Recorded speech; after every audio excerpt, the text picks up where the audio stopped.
On va commencer avec notre premier intervenant qui nous fait vraiment un immense privilège d'être là ce matin. C'est M. Cédric Villani. Vous le connaissez tous, grand mathématicien. C'est une institution en France et en Europe. Membre de l'Académie des sciences, premier vice-président de l'Office parlementaire d'évaluation des choix scientifiques et technologiques, député de l'Essonne, membre de la commission des lois, et j'en passe. Vraiment, il ne faut pas présenter Cédric Villani, il y a tellement de choses à dire. C'est vraiment un honneur, Monsieur Villani, que vous soyez là avec nous aujourd'hui. De manière très pertinente, Monsieur Villani s'est vu confier en 2018 par le Premier ministre la mission d'élaborer une stratégie nationale sur l'intelligence artificielle, dans sa dimension éthique, économique, sociétale et politique. Et il a publié un rapport qui s'intitule « Donner un sens à l'intelligence artificielle pour une stratégie nationale et européenne ». Il n'y avait personne de mieux que M. Villani pour présenter et introduire notre journée. Merci M. Villani, c'est un honneur de vous avoir.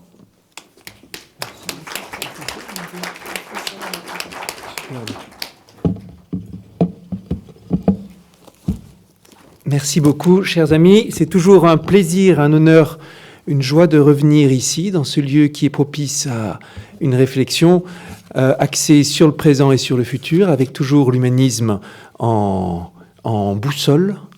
Et ça va être un bref exposé de ma part pour présenter le cadre et pour annoncer, pour préparer tout ce qui va suivre. L'intelligence artificielle, c'est un sujet qui a tellement changé, pas seulement dans le fond, mais dans le positionnement au cours des dernières années. Le titre que vous avez sur le programme vous dit ici on ne l'a pas, mais dans le programme, parle de l'IA comme d'un sujet scientifique, un sujet de société et un sujet politique. Il n'y a pas si longtemps, on l'aurait traité simplement comme un sujet scientifique. Et c'est là qu'il y a un énorme changement, et c'est là peut-être qu'il y a eu du malentendu, ou en tout cas un vrai revirement dans le sujet. Intelligence artificielle, à une époque où c'était un sujet central, carrefour entre sciences cognitives, compréhension de ce que c'est que le raisonnement, programmation bien sûr, et façon de se demander c'est quoi les mécanismes qui régissent l'intelligence, comment les simuler, comment les reproduire. Intelligence artificielle. De la même façon qu'on a des arômes artificiels pour simuler les arômes naturels ou ce que vous voulez. C'était quelque chose qui a passionné dans les années 70, dans les années 80, dans les années 90. Et c'est un sujet qui a monté, stagné, un sujet qui a connu ses heures d'emballement et ses heures de déconvenue. Quand j'ai commencé mes études supérieures en mathématiques, c'était plutôt un moment de déconvenue. On voyait ça comme un sujet flou, sans grand avenir, réservé à quelques passionnés ou peut-être qui viendraient tard, loin dans le futur, avec de toutes nouvelles méthodes. Et aujourd'hui, du point de vue scientifique, c'est complètement changé, la donne. C'est un sujet dans lequel des techniques que l'on croyait abandonnées sont venues revivifier le domaine. Certains des plus grands experts aujourd'hui reconnus dans le domaine travaillaient sur des méthodes qui, il n'y a pas si longtemps, étaient considérées comme des impasses. Et un sujet où on s'est aperçu que la question scientifique en elle-même n'est pas le facteur limitant. On s'est aperçu aussi que le sujet finalement fonctionne, les techniques d'IA fonctionnent beaucoup mieux qu'on ne l'aurait cru.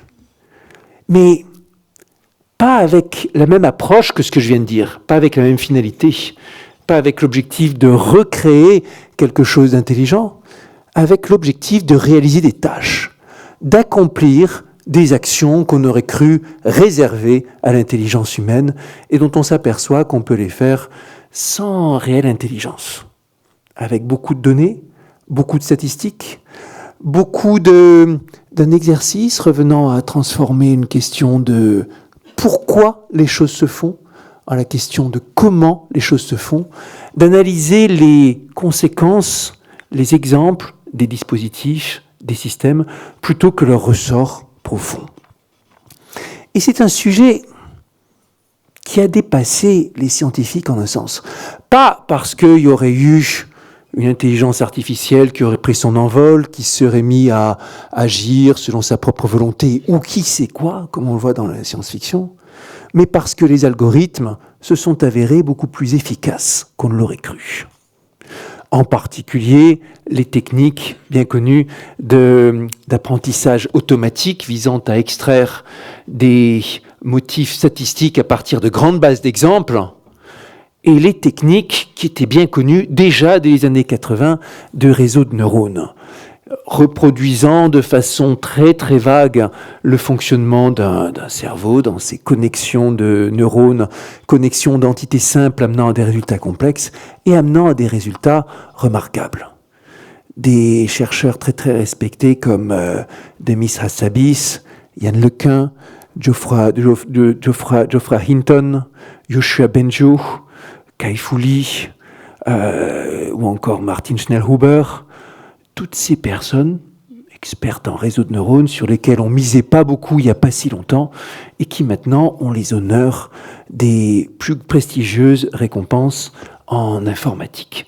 Donc un revirement du côté de la science, du côté de l'informatique, une pierre dans le jardin des théoriciens. Oui, les algorithmes fonctionnent bien mieux qu'on ne le croyait parce qu'il y a plus de données, parce qu'il y a plus de calculs et parce que on ne sait pas trop quoi d'autre. Certainement que les problèmes qu'on pensait très complexes sont finalement plus simples qu'on ne le pensait. Des problèmes qu'on pensait relever d'un très grand nombre de paramètres, finalement, ne relèvent que d'un petit nombre de paramètres. Peut-être l'exemple le plus remarquable ou le plus étonnant, le plus inquiétant diront certains, est l'analyse de la personnalité humaine qu'on penserait relevant de dizaines, de centaines de paramètres durs à saisir et qui finalement est modélisé avec pas plus de 5 paramètres dans les modèles qui aujourd'hui sont utilisés en publicité, en marketing ou en manipulation. J'ai parlé de manipulation, donc de problèmes de société, et oui, c'est toujours une question débattue de savoir quel est l'impact que les techniques de communication basées sur l'intelligence artificielle ont pu avoir sur des grands thèmes tels que le Brexit. Et j'ai parlé de grands chercheurs en intelligence artificielle, de personnalités reconnues. Sur les 6 personnes que j'ai citées, aucun Américain. Dissonance cognitive considérable avec le message que nous renvoie la société sans arrêt. Oui, la bonne intelligence artificielle se fait dans les grands groupes américains, se fait dans la Silicon Valley, se fait sur la côte Est, et l'Europe n'y est pas présente. Ce qui m'amène à ce point scientifique, à ce point social, et à ce point politique que je vais développer pour vous dans les quelques minutes qui viennent. Oui, l'intelligence artificielle, c'est un problème de science, mais aujourd'hui, c'est avant tout une question de société. Les algorithmes fonctionnent, ok, mais ils fonctionnent de façon très pragmatique et sans qu'on comprenne vraiment sur quel ressort profond théorique ils s'appuient. Ce qui veut dire que le plus important en IA, maintenant, ce qui va limiter, c'est d'arriver à monter les expériences, à rassembler l'énergie, à organiser l'expérimentation, la rencontre des compétences entre le développeur et l'utilisateur, entre les institutions et les chercheurs, entre les gouvernements et les forces vives scientifiques. Ce sont dans ces questions sociales, sur un sujet extrêmement interdisciplinaire, dans la question des applications que se situent les grands enjeux. Ça va s'inviter dans tous les domaines de la société, parce que si vous avez des recettes qui permettent d'améliorer la performance d'un algorithme en général, d'améliorer une tâche, elles vont s'appliquer partout. Pour aider à réaliser la mobilité du futur, des voitures autonomes qui rouleront quasiment sans accident, en décongestionnant parce qu'elles pourront aller chercher les uns ici, les autres là, organiser la mobilité partagée automatique. Le diagnostic automatique qui rendra plus sûr les diagnostics, qui améliorera les qualités de soins, mais aussi qui aidera à mieux répondre aux urgences en triant de façon simple les cas qui demandent une réponse toute simple de ceux qui demandent une vraie intervention humaine, mais aussi l'intelligence artificielle qui sera au service de notre agriculture, au service de la transition énergétique et solidaire à travers l'optimisation énergétique, bref, toutes sortes de tâches qui viendront s'inviter dans la société. Bien sûr aussi le lien démocratique, le rapport à l'information, quand on sait que l'algorithme qui vous amène une sélection de nouvelles peut influencer sur votre humeur, sur la façon dont vous allez aborder votre journée, sur la façon dont vous allez communiquer avec les uns ou avec les autres. Bref, un sujet devenu éminemment social, avec une grande inconnue qui n'est pas du côté de l'algorithme, mais du côté de l'humain. Comment allons-nous réagir à l'algorithmique ? Comment allons-nous réagir à la solution technologique qui peut s'avérer pas assez efficace, si elle est mal organisée, mal programmée, mal expérimentée, ou trop efficace? Et on sait que la marge est fine entre la publicité bien sélectionnée qui vous amène face à l'information qui vous est utile et celle trop efficace qui vous manipule parce qu'elle vous amène à surréagir au message. La marge est peut-être fine. Grosse question, comment allons-nous nous approprier ces technologies? On a bien vu comment l'arrivée de la communication universelle, instantanée, a bouleversé notre rapport à l'information et pas forcément contribué à améliorer la qualité des messages et de la communication de façon générale. Plus de tension, moins de concentration, plus de papillonnage, bref, un rapport avec l'information qui est devenu beaucoup plus complexe. Aussi, grand sujet de société, quelles sont les tâches que nous allons oublier, celles dont nous allons nous dessaisir face à la technologisation, de la même façon que l'arrivée de l'écriture a diminué nos capacités de mémoire? Est-ce que l'arrivée de diagnostics automatisés va faire baisser spontanément, automatiquement, la capacité de diagnostic intrinsèque de nos médecins? Est-ce que l'arrivée de la justice prédictive va faire baisser systématiquement, mécaniquement, la capacité de décision de nos juges, la capacité d'argumentation de nos avocats? Tout ça, ce sont des grands sujets de société qui nous interrogent sur le rapport entre l'humain et la technologie. Et il y a beaucoup plus d'incertitudes sur la façon dont cette appropriation va se passer que sur la façon dont l'algorithme en soi va se produire. Également, derrière, un sujet dont je sais qu'il est extrêmement cher à mon ami Amir Bani-Fetami, la question des biens communs. Comment on organise cette nouvelle manne, ces nouveaux avantages que constitue l'intelligence artificielle, puisant son efficacité dans les données? Est-ce qu'il y a des pools de données, des gisements à partager, à mettre sur la table pour tous? Ou est-ce que c'est aussi quelque chose qui doit se plier au jeu habituel de la compétition, avec la concentration des pouvoirs que ça représente?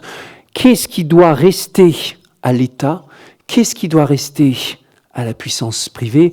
Comment est-ce qu'on organise le partage des tâches avec une puissance publique qui se doit d'assurer la confiance, les rapports entre les individus, et puissances privées qui seront toujours plus efficaces pour organiser la compétition, l'efficacité, la recherche de solutions exigeantes et des cycles courts de développement des produits.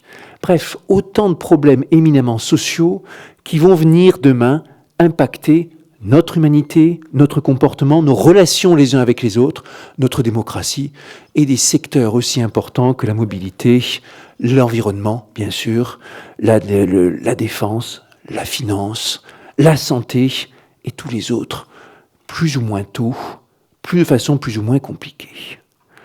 Et donc, on le voit derrière, un sujet qui devient éminemment politique. Parce qu'il y a là la question de comment les pouvoirs publics organisent les choses par rapport aux individus. Quelle est la puissance que prennent les institutions, les unes par rapport aux autres, et par rapport aux États?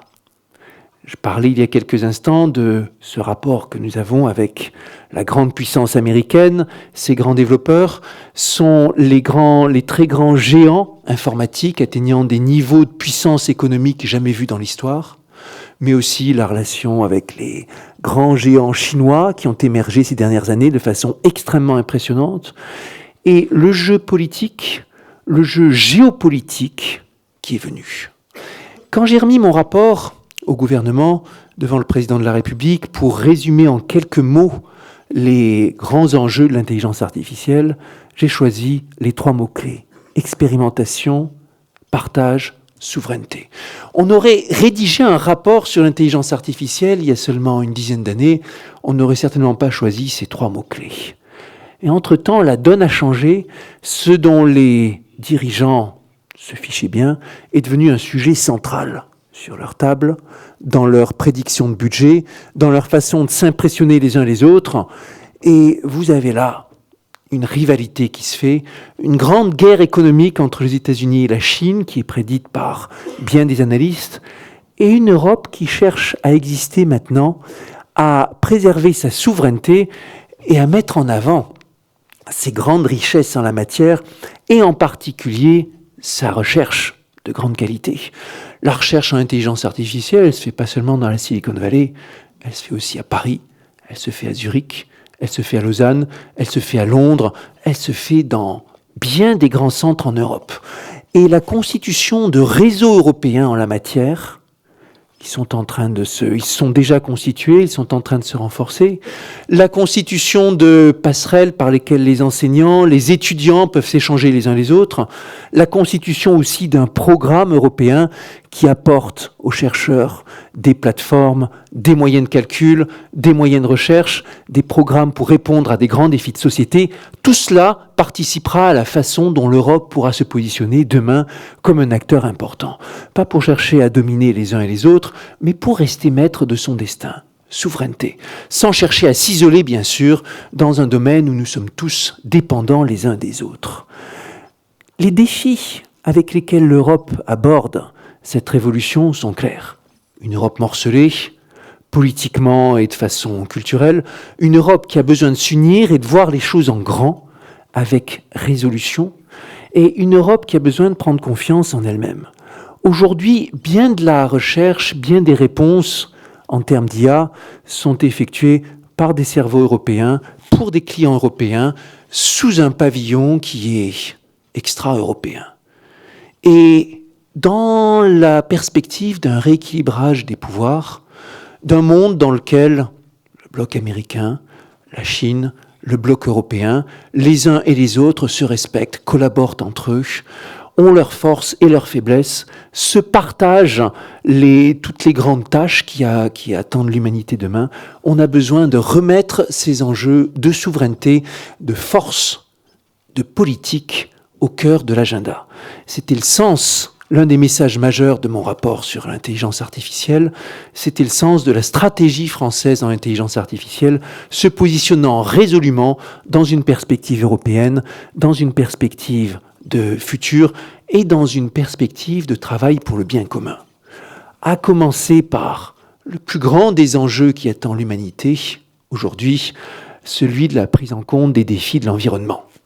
Le défi climatique avec tous les outils qu'il faudra pour optimiser les bilans carbone, les bilans énergétiques, les comportements, la recherche de solutions souples, de solutions bien pensées qui aillent parfois contre l'intuition, mais aussi avec le problème majeur de la biodiversité et des outils qui permettront de faire des diagnostics, de repérer les zones de danger, de travailler plus à l'interface entre la biologie, la statistique, ô combien complexe, mais aussi le grand défi des déchets avec la question de l'optimisation, du recyclage, de toute une énorme architecture à mettre en place pour nos sociétés pour tendre vers un monde zéro déchet, et le problème majeur de l'exploitation des ressources, avec la face dangereuse de l'intelligence artificielle et plus généralement de l'informatique. Cette face dangereuse, à coup sûr, c'est pas le syndrome du Terminator qui prendrait sa conscience, sa liberté et voudrait nous détruire.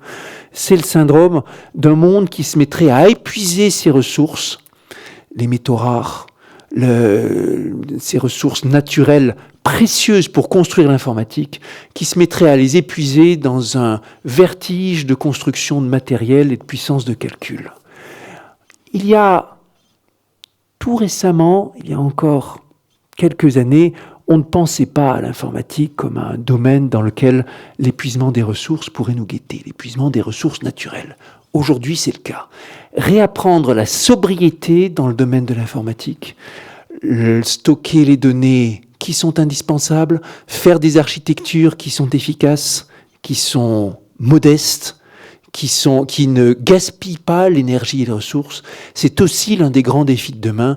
L'intelligence artificielle apporte un danger là-dedans avec la quantité de données considérables qu'elle demande d'analyser, mais sera aussi une partie de la solution en permettant de construire demain les architectures plus efficaces, moins gourmandes, plus sobres. Mes chers amis, aujourd'hui, dans les débats qui seront menés dans ce beau collège des Bernardins, il faudra lire à chaque fois les exposés, les interventions avec ce triple prisme.